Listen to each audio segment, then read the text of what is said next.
pessoas à vinda, hein?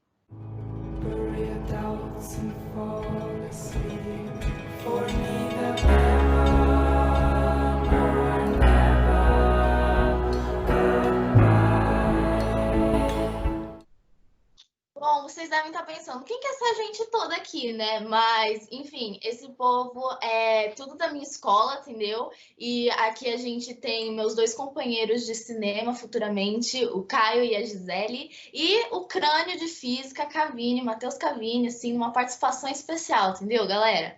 E esse vídeo foi muito bem planejado, entendeu? A gente está conversando há vários dias sobre teorias e análises e tudo mais. Então, já deixa o seu like, se inscreve no canal e segue no meu Instagram, porque eu sempre tô dando diquinhas e perguntando o que vocês querem ver aqui no canal.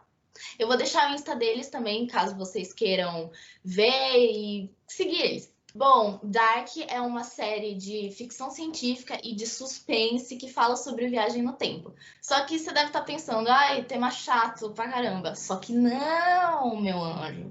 Dark é uma série que fala muito mais que isso. Ela apresenta muitas questões filosóficas e também explode a sua mente em muitos níveis. Ela foi dirigida pelo... Como que é o nome, gente?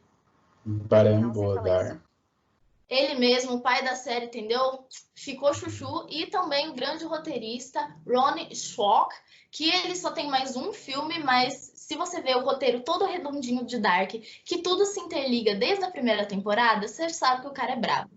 Bom, Dark começou em 2017 e vai terminar aqui nesse próximo sábado, dia 27, com 3 temporadas. As 3 temporadas já estavam todas prontas desde o primeiro capítulo da série. Então é uma coisa muito bem pensada. Eles não estão querendo fazer mais e mais temporadas conforme seja popular a série, o que eu acho muito da hora. Bom, Dark, ela se passa em diversos tempos, no ciclo temporal que a gente vai explicar um pouquinho depois.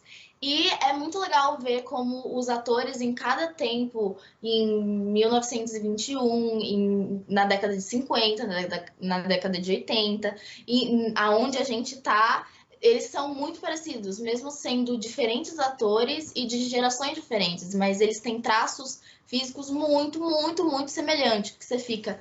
Misericórdia! E a fotografia também é linda. Eu gosto muito de Dark porque ela consegue atrair várias pessoas, desde as pessoas que gostam bastante de fotografia até quem ama física. E o Caio vai falar um pouquinho da fotografia pra gente, que assim, ele entende um pouco disso. A fotografia da série ela é muito bem trabalhada porque eles tentam pensar numa fotografia que seja ao mesmo tempo envolvente, mas também um pouco desafiadora e que consiga transmitir para a gente tanto as dúvidas da série, nesses questionamentos, quanto em que época do tempo que se passa, né? Que é a grande questão aí da série. Então, quando a gente está em 2019, por exemplo, você tem aí uma cor bastante puxada para o azul, né? E bem... As cores são um pouco vivas, né? Um pouco... Parece que alegre, é um pouco mais feliz. Mas quando a gente vai para a década de 80, isso fica um pouco mais acentuado. Na década de 80 também é bem puxado para azul, mas agora as cores são bem fortes, são bem vivas. E quando a gente vai para a década de 50, por exemplo, já é bem mais puxado para o verde. E na década de 20 é bem mais puxado para um amarelo, né, para um sépia. E quando a gente vai para 2050, para a década de 50, já é bem cinza. Então é bem notório quando eles vão para o passado, para o futuro, a gente consegue perceber por isso também, né? E eu, particularmente, acho lindo, acho incrível os planos, os enquadramentos de câmera, o fundo é bem desfocado e o rosto é muito bem, né, o close que fica aqui no rosto dos personagens, ele é muito bem estruturado, você sente que está vendo de verdade os personagens, né? E também, tipo, principalmente na segunda temporada, eles fizeram uns planos muito didáticos, tanto para colocar as personagens de diferentes gerações, mas que representam as mesmas personagens lado a lado e também para mostrar, por exemplo, uma fala de um mostrando o que está acontecendo com outra personagem, se referindo a ela. Então, eu acho que essa parte é muito legal, que mesmo sendo uma série bem confusa, com um monte de personagem, você consegue entender porque ele te ajuda, entendeu? Ele ferra a sua cabeça, mas ele te ajuda. Quando a gente começa a ser apresentado as famílias e as genealogias, que são muito importantes na série, a série ela faz questão, inclusive, de mostrar quadros familiares. Você consegue entender quem é quem, como cada família se encaixa. Então, como falou, apesar Por de ser mais uma que a série gente não de tenha difícil certeza de como é que entendimento, elas se encaixam ainda. mas apesar de ser uma série de difícil entendimento, a fotografia da série te ajuda a entender todo esse contexto de uma forma. Isso, a parte da montagem, da edição, é muito legal, né? Da própria narrativa, porque ela vai te apresentando aos pouquinhos toda a história da cidade de Vinden, né? E essa parte da fotografia, junto com a edição, é muito interessante, porque ele começa um plano que coloca uma música de fundo, que sempre são músicas lindas, Nossa, e Sim. sim, elas são lindas. E aí divide a tela e coloca o personagem de 1980 e ele 33 anos no futuro em 2020, sabe? Gente, Então só a é. introdução você já percebe isso, sabe? Tipo, porque é lindo e mostra também na introdução, né? Tipo, 3 planos espelhados. E aí, tipo, é incrível. Nossa, no último episódio eu tava muito cantando as músicas. Não sei falar nem alemão, mas eu tava lá. Eu não sei o nome de nenhuma música, mas começa eu fico. É muito bom, gente. E a escolha das músicas é assim, maravilhosa, perfeita. O nome do compositor é Ben Frost. Esse cara ele é meio conturbado, né? Porque esses sons aí dos violinos faz um. Mas quem não é, né, gente, pra fazer essa série? Misericórdia. Sim. Então, acho que é pré-requisito. Então, por isso que eu acho que, tipo, Dark é uma série muito boa, porque ela se atenta a todos os detalhes, não só para fazer que tenha coerência, toda essa dinamicidade da teoria de viagem no tempo, mas também eles não deixam ficar meio besta Não no deixa fio elenco, solto. nas falas, até a música, tipo, tudo se interliga, cara.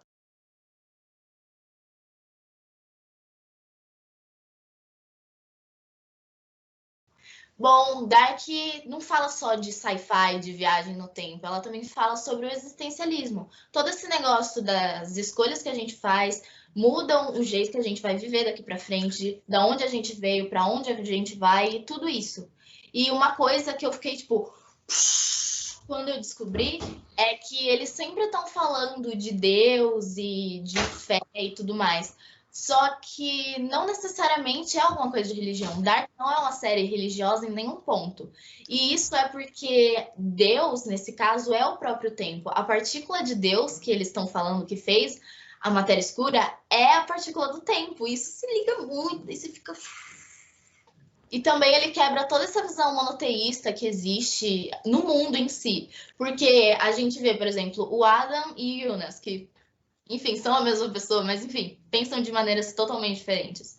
O Adam, ele quer um mundo melhor, só que acabando com aquele ciclo, acabando com aquela realidade. E o Jonas não, ele quer manter ela. Mas os dois estão querendo uma melhor forma de mundo, só que em diferentes pensamentos, sabe? O que eu acho que não se anula em nada. Os personagens são muito profundos, mesmo tipo, não dá pra falar que um é vilão, o outro não é, sabe? É muito complexo os personagens e a trama, sem ser uma coisa que você não entende. Agora a gente vai falar do paradoxo de Bootstrap, que acontece muito. Bom, o paradoxo de Bootstrap ele é um paradoxo que surge quando você trabalha com viagem no tempo. E no que ele consiste? Ele consiste quando alguma coisa, seja ela física ou uma simples informação, ela apenas surge independente da ação de algum agente. Então, um exemplo que é comumente dado é, por exemplo, vamos imaginar que você pega as teorias de relatividade do Einstein, e aí, havendo essa existência de possibilidade de uma viagem no tempo, você volta para o passado, quando o Einstein ainda estava desenvolvendo essas teorias, e entrega as teorias na mão dele. E aí o que acontece? Se você não tivesse entregue essas teorias, a teoria da relatividade não teria surgido. E aí quem criou essa teoria? Foi você ou foi o Einstein? Então a conclusão que se chega é que essa teoria, ou seja, a informação e todo o físico que compõe essa teoria, ela surgiu independente da ação de nenhum dos agentes. O próprio tempo, teoricamente, teria criado ela.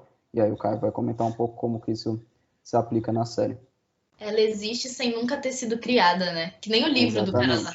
Exatamente. Então é justamente isso, essa questão cíclica que aparece muito na história. O fim é o começo é fim. Não há uma origem, não há algo que começou e a gente não sabe se vai acabar algum dia ou não. E na série, em vários momentos a gente tem isso.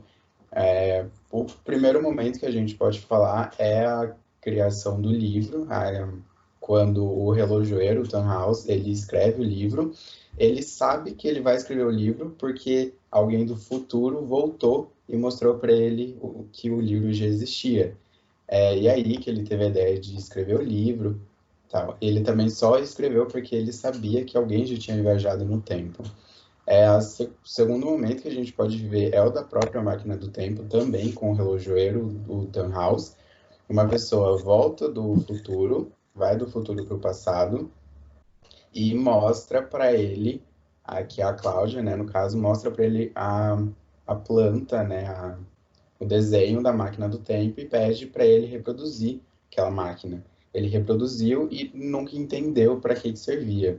E só 33 anos depois, quando o Jonas adulto volta para 1986, que ele mostra o que é aquela máquina, como que a máquina funciona, né? Precisa de radioatividade, todas essas coisas. Um outro exemplo também é o da caverna, porque a caverna ela é construída em 1920 pelos Sigmundos, mas foi ela que permite a viagem no tempo, antes da própria máquina ser criada. Então, começa esse paradoxo porque você não sabe a origem do livro, quando foi a primeira vez que o livro foi escrito, quando foi a primeira vez que a máquina do tempo foi feita, quando foi a primeira vez que alguém viajou pela caverna. Porque vamos ver aqui o exemplo da caverna. A viagem no tempo, uma pessoa só pode, lá em Vinden, viajar no tempo através da caverna. Mas como se a caverna foi feita por um viajante do tempo?